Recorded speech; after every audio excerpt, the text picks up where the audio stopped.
Ako nga pala si Ritz, isang college French grad na hindi pa nakakapag-start ng trabaho. Gusto kong mag-share ng kwento kasi nilalaman na ako ng kahihiyan sa mga pinaggagawa ko lately. Ganito kasi yon, omnichannel ako. Ako, may sakit kaya hindi nakakapagtrabaho. Ang papa ko lang kumakayod para sa amin. Maganda naman ang trabaho niya sa ibang bansa, kaya walang problema pagdating sa mga pangangailangan namin sa bahay. At lalong-lalo na nga sa pag-aaral ko. Actually, pwede kong sabihin na spoiled ako nila mama at papa. Kung tutuusin, maswerte ako kumpara sa ibang bata na kasabayan ko sa paglaki. Ang problema nga lang, dahil nasa ibang bansa nga si papa, hindi ko naranasan ang magkaroon ng matatawag na padre de pamilya.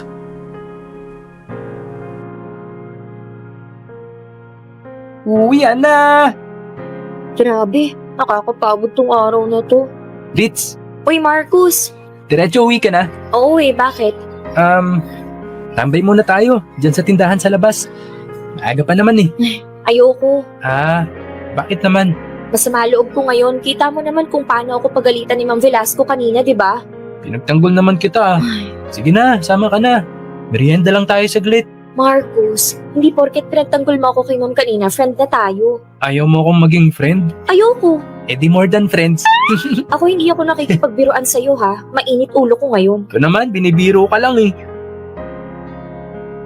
Ayaw mo talagang magmerienda saglit? Tumabi ka nga dyan. O sige, kung ayaw mo, samahan na lang kitang maglakad pa uwi. Bahala ka! Sumabay ka kung gusto mo pero di kita kakausapin. Yon! Sige, pwede na yun.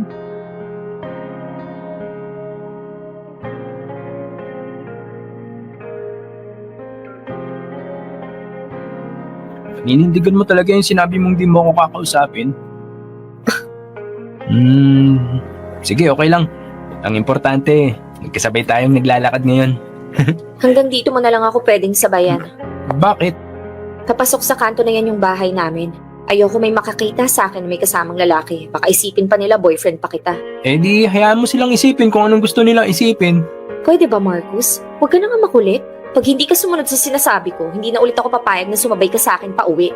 Talaga? Ibig mong sabihin, pwede kitang samahan ulit sa pag-uwi mo? Yan kung susunod ka sa sinabi ko. Oo ba? Sige, walang problema. So, paano? Next time na lang? Oo, sige na, alis na. Ingat. Kulit.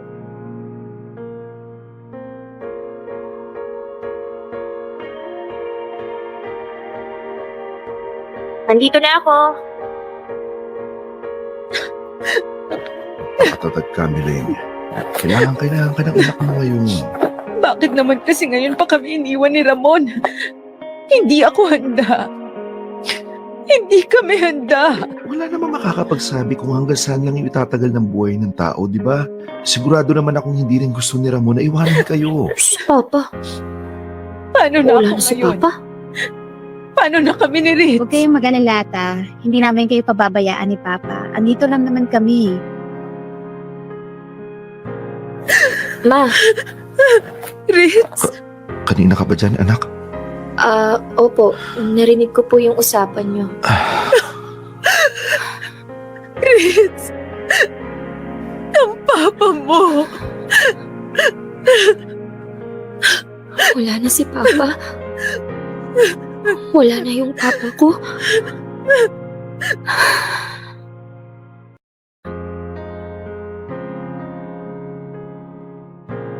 Ritz? Ritz, pasok na ako ha. Te, Okay ka lang? oo naman. Alam kong nakakabigla yung balita na wala na yung papa mo. Okay lang kung gusto mong umiyak. Hindi mo kailangang pigilan yung luha Ate mo. Ayan, hindi naman ako naiiyak eh. Nalulungkot ako, oo, pero... Ewan ko, parang wala naman ako makitang dahilan para umiyak ng malala. Ritz, papa mo yung namatay. Oo nga, papa ko nga. Pero hindi ko naman naramdaman yung pagiging ama niya sa akin eh. Buong buhay ko nasa ibang bansa siya, nagtatrabaho. Ginawa niya yon para sa inyo. Para may pangtustos pa kailangan nyo. Tapos ilang beses lang ba kami nagkita? Isa, dalawa? Mas tatay pa nga sa akin si Tatay Julio eh. Intindihin mo na lang. Wala namang magulang ang gustong malayo sa anak nila eh. Ewan ko ate. Gustuhin ko mang umiyak at magluksa gaya ni Mama. Hindi ko magawa eh. Hindi talaga yun yung nararamdaman ko. Siguro hindi pa... Kasi hindi pa masyadong nagsisink in sa utak ko. Hindi mo naman siguro ako masisisi kung bakit wala akong nararamdaman sa pagkawala ni Papa. Eh kasi... buong buhay ko, wala naman talaga siya.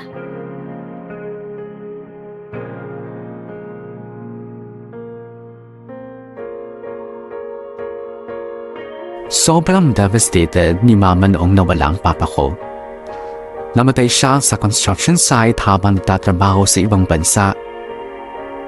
Your listeners are gonna hate me for this, but I'm not gonna lie. Hindi ako masyadong nagluksa noong nawala ang papa ko. Kasi naman, nasanay naman ako na wala siya. Nararamdaman ko lang ang presensya niya sa mga regalo at perang pinapadala niya sa amin. 2 beses ko lang siya nakita ng personal sa buong buhay ko. At hindi ako nagsisilungaling nung sinabi kong mas tatay pa sa akin si Tatay Julio. Kapatid ni Mama si Tatay Julio, siya yung naging father figure ko simula nung bata pa ako. Kapag kailangang magsama ng tatay sa school, siya yung sinasama ko. Kapag may nangaaway sa akin, siya yung nagtatanggol sa akin. Sa Father's Day, siya rin ang palagi namin kasaman mag-celebrate. He is the only father I've ever known. Wala naman akong sama ng loob sa totoong tatay ko. It's just that, mas malapit lang talaga ang loob ko kay Tatay Julio. Not until may nalaman ako tungkol sa kanya na hindi ko nagustuhan.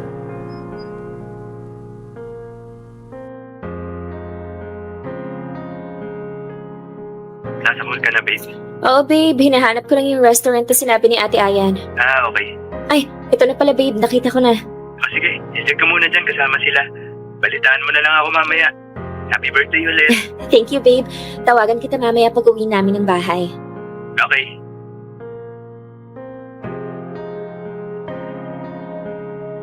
Ritz! Tito! Ayun! Happy birthday, anak! Happy birthday, Iha! Birthday. Thank you po. Sorry na tagalan, tinapos ko pa kasi yung electives ko sa school eh. Okay lang yon. Pero umorder na kami ng food, ha?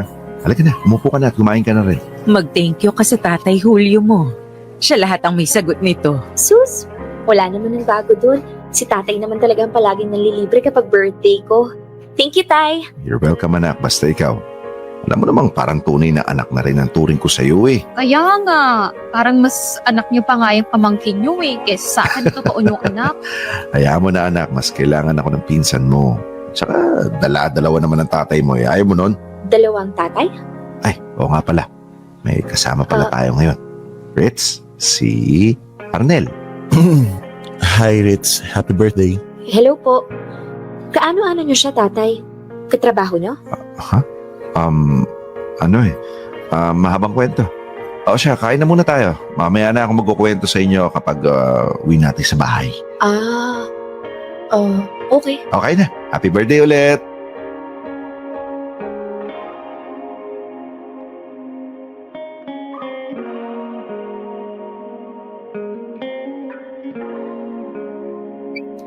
Ay, sa wakas nakarating din ang bahay. Nakakabusog. Ang dami kong nakain. Oo, huwag ka munang humiga. Pahinga ka muna. Okay po. Maiwan ko na kayo ah. May mga ayusin pa ako sa bahay eh. Tito Arnel, akala ko ba? Uwi ka na. O, may usapan tayo, di ba? Sorry, Julio.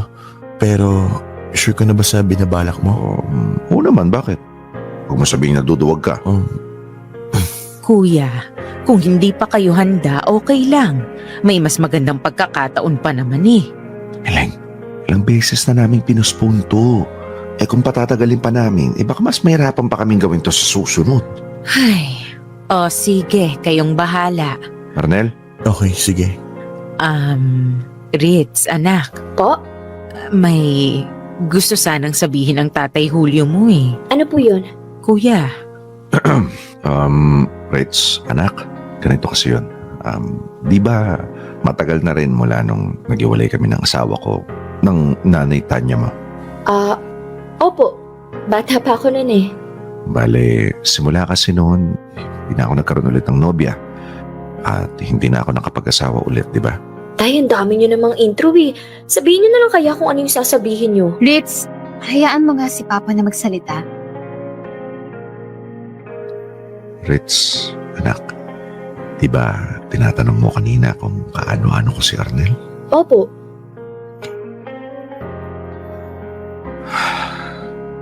Nobyo ko siya.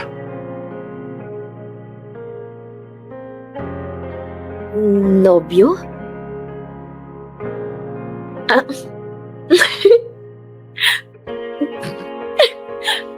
Si tatay naman. Ano to, prank? Pinaprank niyo ba ako?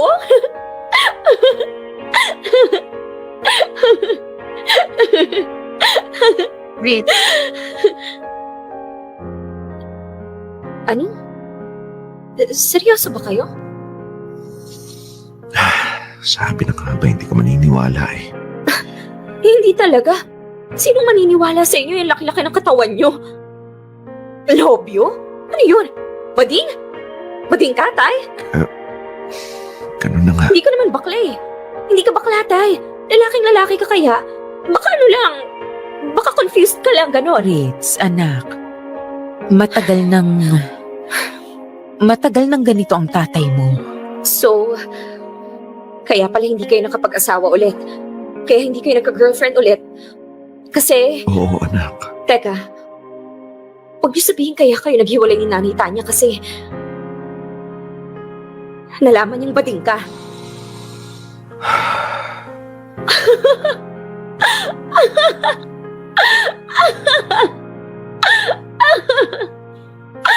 Wow! Wow! Ang gandang pa-birthday! Ang ganda ng surprise niyo sa akin, ha? Yung itinuring kong tatay simula bata ako, bading pala? So ano to? Buong buhay ko pala isang kasinungalingan lang, ganon? Kahit na ganito ako, sinikap kong magpakatatay sa'yo kasi alam kong yun ang kailangan mo. Wow! Edi thank you! Thank you kasi nagkunwari kayong tatay ko kahit na pusong nanay ka pala. Teka, matanong ko nga. So sino mas bading sa inyong dalawa? Sino mas pusong babae sa inyo? Sinong umiibabaw sa inyo? Ikaw? Tito Arnel? O baka naman ikaw, tay? Ritz, sumusobra na yung bunganga mo, ah. Anak, hayaan mo na siya. Pati ikaw? Alam mo to, Ate Ayan? Alam niyong lahat? At okay lang sa inyo? Wow talaga! So lahat pala kayo pinaglihiman niyo ako. Tapos ano to? Sa mismong birthday ko pa kayo aamin? Ang ganda rin ng timing niyo eh, no? Salamat sa inyong lahat. Salamat sa pagsira ng birthday ko.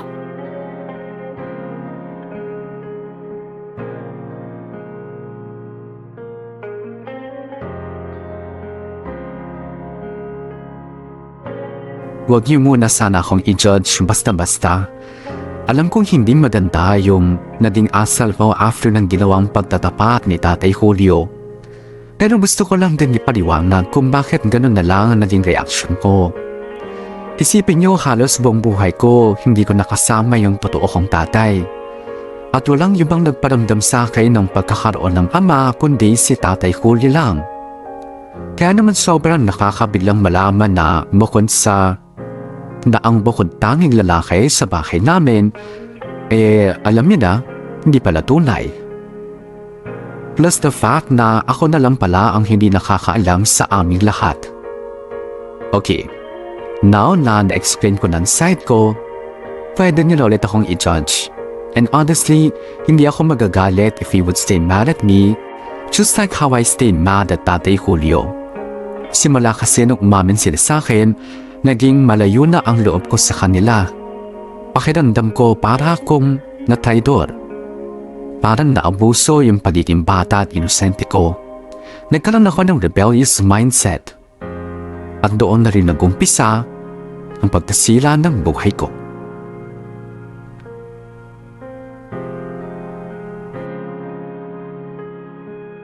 Kabagot naman dito sa school. Kaya pala panitambay ka na lang. Kahit nga. Ang boring naman kasi mag-discuss ng prof namin ngayon eh. Ayaw mo na mag-aral? Tinatamad lang ako, hindi ko naman sinabing ayoko. Eh ba't hindi mo na lang kasi ako gayahin? Tignan mo, di ako nag-enroll kaya eto, chill-chill lang.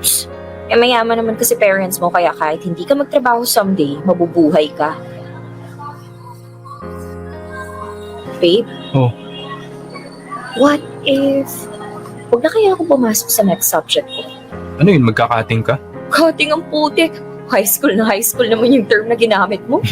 Malay ko ba kung anong tawag ng mga college doon? So, ano? Gusto mo gumala na lang? Saan tayo pupunta? Ikaw bahala, saan mo ba gusto? Sa bahay niyo na lang para tahimik. Yan mukhang may binabala ka sa akin Sira ulo, baka ikaw. Joke lang. Tara, bili muna tayo ng pagkain sa convenience store. Food trip malala. Tara.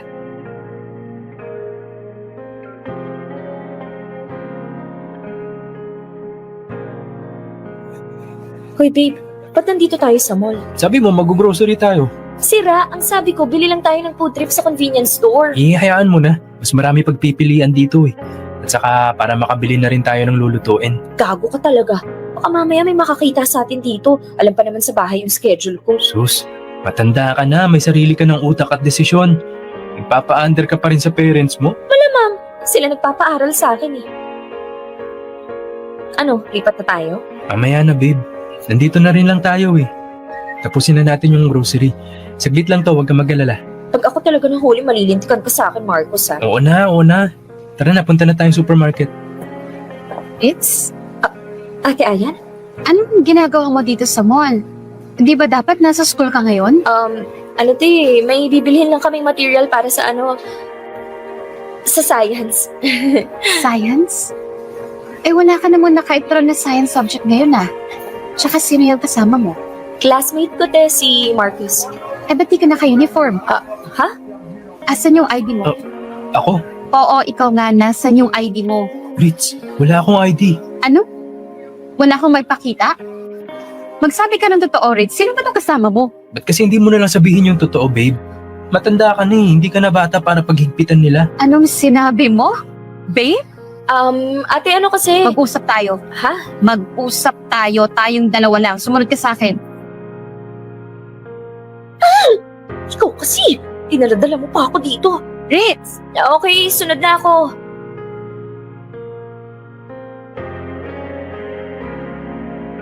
Ano tong ginagawa mo, Ritz, ha? Te, Umabsent ka sa school? hindi pumasok ako sa first subject ko. Yung second subject lang hindi ko pinasukan. Diyos ko naman, Ritz. Hindi ka pa nangihinayang sa pinagpapaaral namin sa'yo. Gano'ng tagal mo nang ginagawa to, ha? Ngayon lang, te, promise. Napilit lang talaga ako. Napilit? Nino? Nung lalaking yun? Sino yun? Boyfriend mo? Oo. Hindi ka pa nakukonsensya sa ginagawa mo? Nagpapakahirap ang mama mo para mapag-aral ka. Humingi na nga ng tulong sa amin ni Papa para lang ma-enroll ka doon sa university na gusto mo. Tapos a-absent ka lang sa mga subject mo? Ate, ngayon lang naman talaga nangyari to eh. Hindi mo ba naisip ko nung mararamdaman ng mama mo pag nalaman niya to, ha? Ate, huwag mo sabihin kay mama please. Baka pahintuin niya ako sa pag-aaral. Ayoko naman magstay sa bahay maghapon. Nakakabagot dun, sobra. Yun talaga inisip mo? Nakakabagot? Hindi mo inisip na masasaktan yung mama mo? Ate Ayan, please, huwag mo nang sabihin sa kanya. Hindi na ako uulit, promise. First and last talaga to. Sige na, please. Ate, promise mo hindi mo sasabihin kay mama or kahit kay tatay.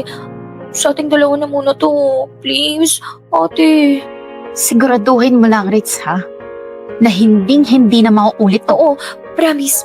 Next man, swear to God. Sa totoo lang, Ritz, sobrang disappointed ako sa'yo. At isa-isang anak ka lang ni tita. Ganito pa yung gagawin mo sa kanya? Ano kung ginawa niyang masama sa'yo? Wala. Pinalaki ka niyang mag-isa. Oo, given na nandito kami ni Papa na nakakatuwang niya. Pero iba pa rin yung hirap na siya na lang mag-isa ang kasama mo sa gabi habang natutulog ka. Sige. Hindi ko sasabihin kay tita to.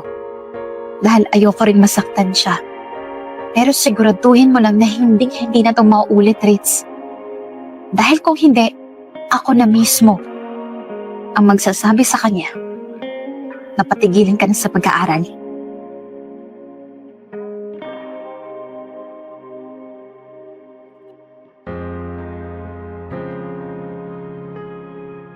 Kung si Tatay Julio ang nagsilbing anak ko simula pagkabata, si Ate Aya naman ang bukod tanging kapatid na kinalakihan ko. Anak siya nila Tatay Julio at kagaya ko, only child din siya. Kaya naman, gets na gets namin ang isa't isa at sobrang close kami. Parang totoong magkapatid na nga kami.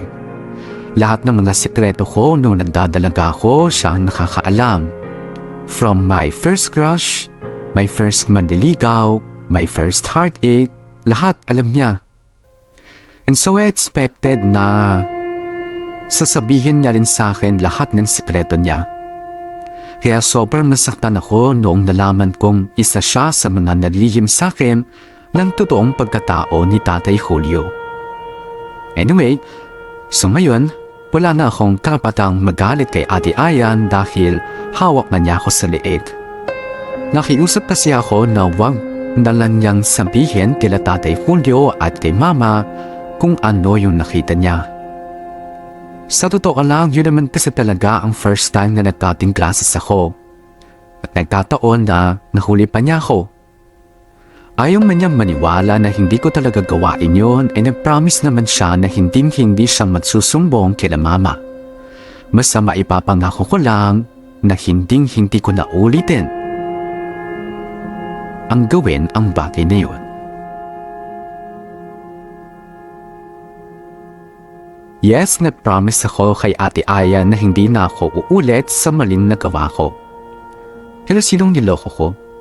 Sa paglalakwat siya lang ako nakahanap ng comfort ng mga panahon na yon. Even Ate Aya na dati kong best friend at sister, feeling ko sobrang bumaba na ang tingin sa akin. Wala ako ibang nasasabihan ng lahat ng sama ng loob ko noon kundi ang boyfriend kong si Marcus. At dahil hindi nga siya enrolled noon sa college, mas nakakabanding ko lang siya kung wala ako sa loob ng eskwelahan. Naging madalas ang pag-absent po noon sa school, kung saan-saan kami pumupunta ni Marcus. Tampay dito, tampay doon, minsan sa sinihan, sa bilyaran, at may mga pagkakataon pa nga na sinasama niya ako sa bahay ng mga tropa niyang mayayaman. Doon ako nakakita ng mga taong pumaparty kahit hindi gabi. Kung tayo sanay tayong mag-unwind after office hours, pues ibahin niyo ang mga kaibigan ni Marcus. Meron sa kanilang may mga basement na may sariling bar. Kaya walang kaalam-alam ang pamilya ko na nagagawa kong pumarty sa oras ng klase.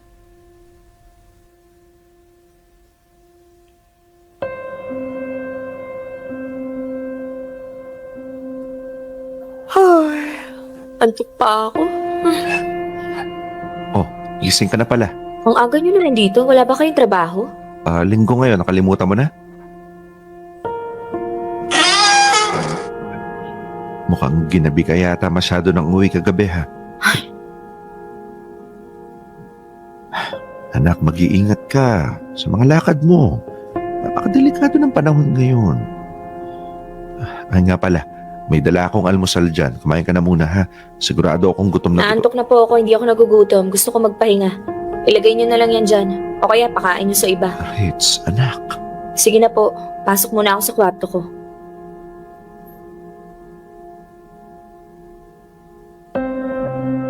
Ritz! Ritz, pinto, Ritz! Ano ba yan?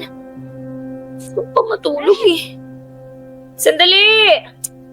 Kailan naman puyat na puyat yung tao tsaka pa mang i-store. Ate Ayan, bakit? Ano to? Saan galing yan? Nakita to ni tita sa bag mo. Ma? Pinakailaman niyo yung bag ko? Party drugs to, di ba?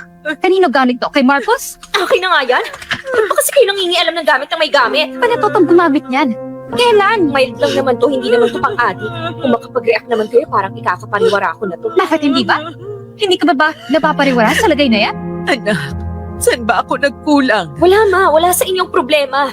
Pwede ba huwag na kayong OA mag-react? Desisyon ko to, matanda na ako, may sarili na akong utak. May sarili kang utak na nilalaso ng boyfriend mo. Ano bang problema nyo? Nakauwi naman ako, di ba? Namatay ba ako? Nakulong ba ako? Hindi naman, di ba? Sa ngayon, hindi pa. Pero kung hindi mo pa ititigil yan, baka bukas, pakalawa, Humandusay ka na lang sa daan. Eh di humandusay, at least humandusay ako masaya. Choice ko yun. Sobra na yung pangatwiran mo, ha? Ano ba nangyayari dito? Ba't ang iingay nyo? Kuya, Ba't ka iiyak? Taamit kita ng packet drugs si Ritz. Sambagin niya. Ano? Sigurado ba kayo dyan? Ayan o. Ayan yung ebidensya. Diyos ko. Ritz, anak, ba't mo naman nagawa to? Bakit meron pa nito? Hindi ka pa nakontento sa pagbubulakbol mo sa oras ng klase? Tabot ka pa sa ganito? Ano ka mo? Pagbubulakbol? Sa oras ng klase? Oo pa. Matagal nang ginagawa ni Ritz yan. Matagal na namin alam ni tita. Sinabi mo kay mama. Usapan natin sa ating dalawa na lang, di ba? Hindi ka tumupad sa usapan natin. Hindi ka rin naman tupad sa pangako mo, di ba? Di ba sabi mo hindi ka nauulit? Hindi nga. O ano yung mga resibo ng sinihan na nakita ni tita sa bag mo? Sakto pa sa oras ng klase mo yung nakalagay sa ticket. Ano, magsisinungaling ka pa? Alam mo, sobrang nakakahiya ka. Wala akong naalala na ginawang mali sa'yo o pagkukulang nila papa at tita sa'yo para gawin mo lahat yan. Hindi ka ba nahihiya sa sarili mo? Ayan, anak, tama na. Lalo lang lalaki ang gulo. Hindi ba? Kailangan mapagsabihin yung babaeng yan. Hindi na bata yan eh. Kaya hindi na uubra yung ginagawa nyo dati na binibaby nyo siya. Bakit sinabi ko bang babyhin niyo ako? Sinabi ko bang ituring niyo akong bata? Hindi mo yun hinihingi pero binigay namin sa'yo. Simula nung pinanganak ka, sa'yo na napunta lahat ng atensyon nila tita pati ni papa. Mas anak na nga yung turing ni papa sa'yo eh. Mas mahal ka pa niya kesa sa sarili niya. Ano? Bababuyin mo lang yung sarili mo? Sisirain mo lang yung buhay mo? Pag-isip-isip ka pa, Ritz.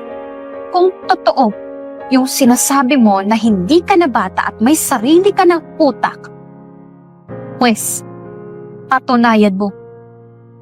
Patunayan mo may utak ka nga. Lalo pang ang lumaki yung problema sa bahay. Well, ako lang naman ang problema and my rebellious mind. But yeah, lumala ako ng lumala. After that incident, grounded na ako. Hating sundo ako ni Tatay Julio sa college kahit hindi ko naman siya tinitibo o kinakausap the whole time. Para akong bata na bantay sarado ng magulang. The thing is, the more na pinadihit-pitan nila ako, the more na mas gusto kong magrebelde. At dahil hindi naman nila ako nababantayan 24/7, nakahanap ako ng paraan kung paano makatakas kay Tatay Julio. May mga pagkakataon po at Bea na nakakalabas pa rin ako ng school lalo na nga in between classes. Walang kaalam-alam ang pamilya ko na natatakasan ko pa rin sila. Until one day, nakalimutan kong bumalik ng school bago dumating ang Tatay Julio para sunduin ako. Wala naman akong narinig na anything sa kanila, so I thought, okay na.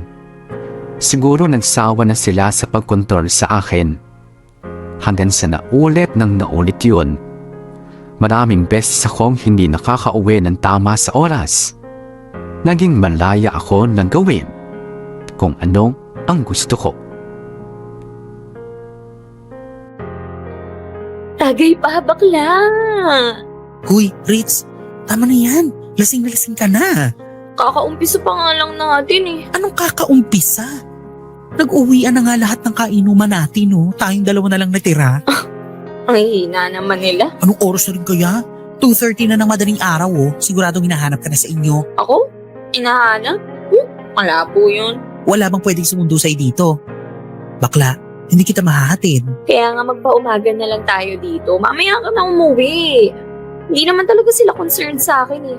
Gustong-gusto lang talaga nila akong hawakan sa leeg. Ay, nako. Ganun lang talaga ang mga magulang. Minsan nakala natin naghihigit sila. Pero ang totoo, gusto lang nila tayong protektahan.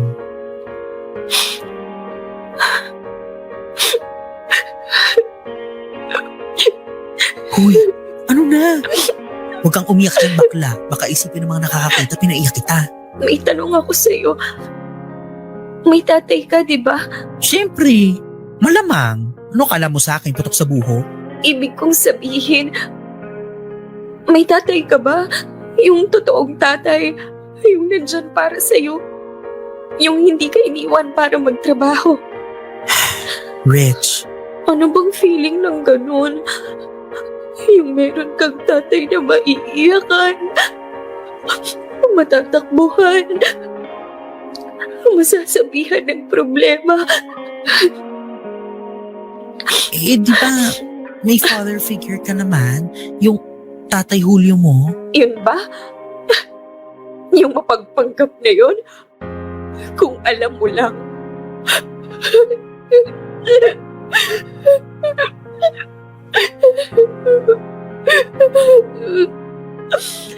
Ang gusto ko lang naman yung mapagmahal na tatay eh. Alam mo yun?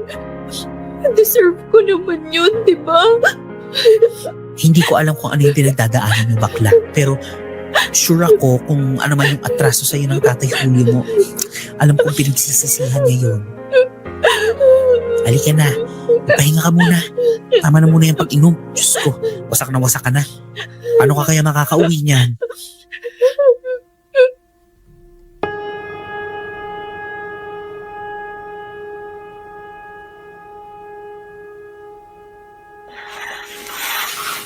Sakit ng ulo ko. Teka, paano ako nakauwi? Anong oras na ba? Asan ba yung cellphone ko? Bad trip. Deadbat na pala yung CP ko. Ay, labas nga muna ako sa doon. Walang iya. Ba't ang dilim sa labas? Hindi ba sumisikat ang araw? Baka naman gabi na ulit. Buti naman nagising ka na. Ate Ayan, Alam mo ba kung anong oras na? kagigising ko lang eh. Di ko alam kung gaano katagal akong tulog. Mag-aanat 7 na. Ng gabi. Tama nga ako, gabi na ulit. Pusta ako, hindi mo na naman alam paano ka nakauwi kagabi. Hindi eh. Sabi na nga, be. Ritz? Anak, bakit ka bumangon agad? May kailangan ka ba? Hayaan niyo siya, tita. Matanda na yan. Kaya na niya sarili niya. Ano ba nangyari? Hindi mo maalala? Hindi mo alam na lamong-lango ka sa alak kagabi? At hindi mo kainayang umuwi mag-isa? O diba, Ritz? Kung gusto mong siraan yung buhay mo, huwag kang mandamay ng iba. Huwag niyo kasi akong pakialaman kung ayaw niyong madamay. Matapos magmalasakit si Papa sa'yo, yan ang sasabihin mo? Alam mo kung hindi na siya nakatulog kagabi, kakaisip kung nasan ka? Kung bakit hindi ka pa umuuwi? Eto na naman po tayo. Pagod na pagod sa trabaho si Papa, pero ikaw pa rin ang iniisip niya. Kahit nasang solo ka ng Pilipinas, susunduin ka niya. Kasi ayaw niyang mapahamak ka. Tapos, yan agad sasabihin mo? Na huwag ka naming pakialaman? Ayan, pagpasensyahan mo na yung pinsan mo. Hayaan mo na muna siya magpahinga. Hindi, tite. Sumusobra na yung anak niyo. Ilang beses niyang ginawa yung pag-uwi ng laseng at dis oras ng gabi. Pati tayo nadadamay na sa pinagdagagawa niya. Saka na natin pag-usapan na. Pahupain mo na muna yung inis mo. Alam ba kung gaano kadelikado ang pagmamaneho ng madaling araw, ha? Lalo't walang tulog si Papa, alam mo ba yon? Ayan. Etong tatandaan mo, Ritz, ha? Kapag may nangyaring masama kay Papa dahil sa ginawa mo, hinding-hindi kita mapapatawad. Kung alam ko lang na lalaki kang ganyang katigas ang ulo, sana'y pinagdamot ko na lang sa'yo yung tatay ko. Dahil hindi mo deserve ang mabigyan ng atensyon. Kasi hindi mo pinapahalagahan. Hindi mo deserve ang mahalin.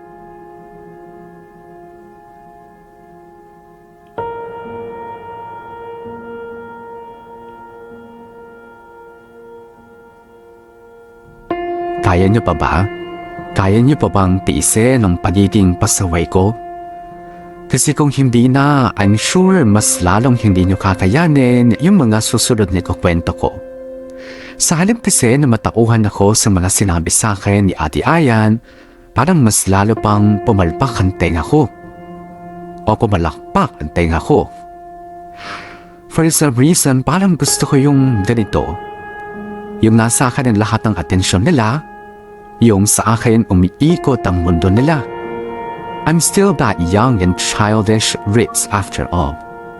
Para akong bata na uhaw sa atensyon. So anong ginawa ko? Pinagpatuloy ko lang yung pagiging pasaway. Hindi naman ako ganun ka-extreme, hindi ko naman inaraw-araw ang pag-inom at pag-uwi ng lasing. Pero hindi rin ako nagpaka-good girl. Okay na sa akin yung paminsan-minsang nawawala sa akin yung focus nila mama and then bigla kong kukunin ulit ang atensyon nila. Na-enjoy ko yung feeling na ako pa rin yung bunso sa pamilya. Na hindi nila kayang may mangyaring masama sa akin. Na gagawin nila lahat para protektahan ako. Pero hindi sa lahat ng oras kaya nilang gawin yun. Lalo na nga kung ako mismo ang naglalapit sa sarili ko sa kapahamakan.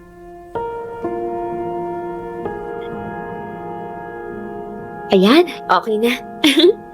Ganda-ganda ko talaga. Makalabas na nga. Pabok na nga po na ng sasakyan. May lakad ka, anak? Bihis na bihis ka yata ah. May pupuntahan akong birthday. Gabi na. Ma, hindi na uso ang birthday party sa umaga. Bata na lang ang gumagawa nun. Maghapunan ka muna kaya. May ulam naman dyan eh. Nagluto ako. Si mama talaga kahit kailan. Birthday nga yung pupuntahan ko, di ba? Meaning kainan yun. Doon na ako kakain. Oh, sige. Ikaw ang bahala. Pero nak, pwede bang huwag kang masyadong magpagabi? Nag-aalala kami sa'yo eh. Huwag nga kayong OA, ma. Never naman ako napahamak, di ba? Hindi ka pa napapahamak kasi palagi kang sinusundo ng Tatay Julio mo. Kung hindi niya ginagawa yon, palagay mo ba wala pa rin nangyaring masama sa'yo hanggang sa ngayon? O, edi sabihin niyo sa kanya na huwag akong sunduin para magkaalaman. Ay, kainis. Umpisa pa lang ng araw ko sinisira niyo na. Kaalis na nga. Hello, babe. Papunta na ako.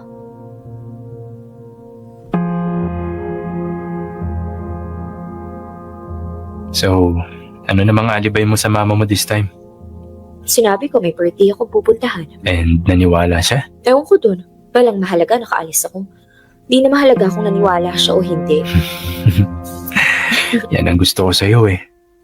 Gagawin mo ang lahat, makasama lang ako. Masaya ka ba? Oo naman.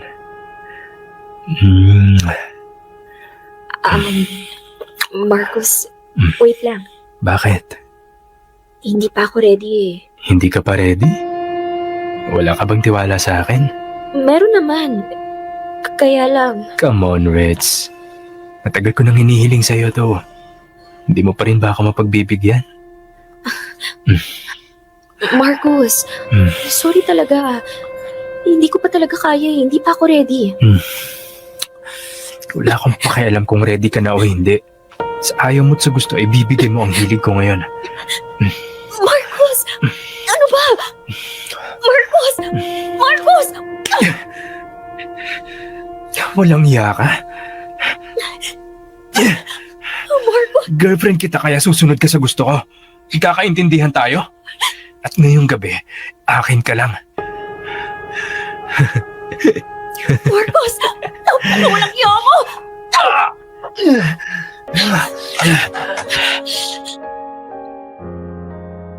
Tulong! Tulong! Tulungan niyo ako!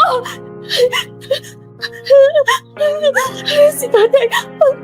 Si tatay! Tatawagan ko si tatay! Hello, Rich. Tay! Tay! Tulungan niyo ako! Oh, Rich. Teka, umiyak ka ba? Tay! Diyos ko po. Ano nangyari sa'yo? Puntahan niyo ako, please! Tay! Sige, sige. Nasa ka ba ngayon? Nasa highway po! Sige, ganito ha. Pupunta ka muna sa pinakamalapit na police station tapos i-text mo ko kagad. Papunta na rin ako dyan, ha? Sige po, Tay!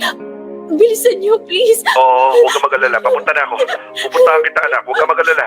Pupuntahan kita.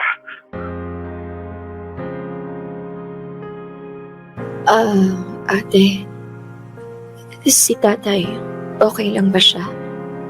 Okay na siya. Buti na lang hindi manla yung aksidente. Kailangan niya lang daw pahinga sa amin ng doktor. Sorry. Sorry, ate. Nakita mo na yung ginawa mo? Ito yung sinasabi ko. Ito yung ayaw kong mangyari. Pasalamat ka na buhay pa si Papa. Dahil kung hindi ko talaga alam kung anong magagawa ko sa'yo. Paano na lang kung hindi ka nakatakas sa Marcos na yun? Paano kung wala kang natakbuhan na police station? Anong kaya sa palagay mo nangyari sa'yo?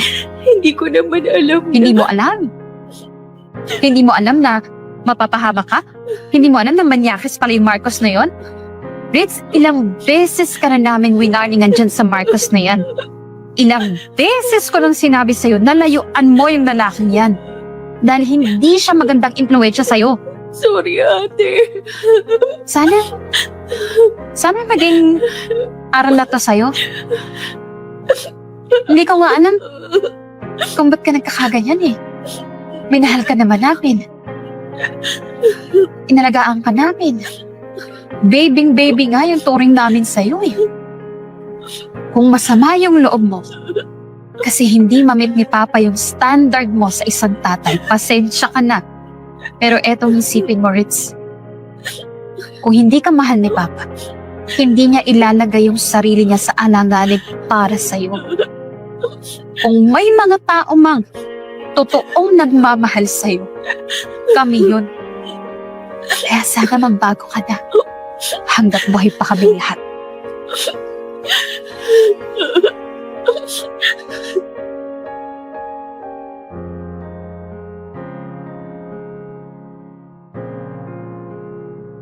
Like I said sa umpisa ng sulat ko, hiyang-hiya ako sa mga pinaggagawa ko lately. And there you have it. That's my way of saying na pinagsisisihan ko na ang lahat. But of course, being the young and immature me, hindi ko alam kung paano aminin yon ng diretsyo. Sa totoo lang, natauhan talaga ako sa mga huling sinabi ni Ate Ayan. Siguro yun lang naman talaga ang hinihintay ko. Yung affirmation na may nagmamahal sa akin. Ay, yun man ganitong feeling. I know it's just a phase, but it's one of those phase na sobrang hirap i-overcome at i-explain. Anyway, ang bottom line lang naman ng kwento ko is hindi ako pinabayaan ng pamilya ko hanggang sa matauhan na ako. And now, sinusubukan ko nang magpakabait at bumawi sa kanila, knowing na I've been hanging out with the wrong people after all. May awkwardness pa rin sa bahay, syempre, pero tulong-tulong naman kami may ayos ang lahat.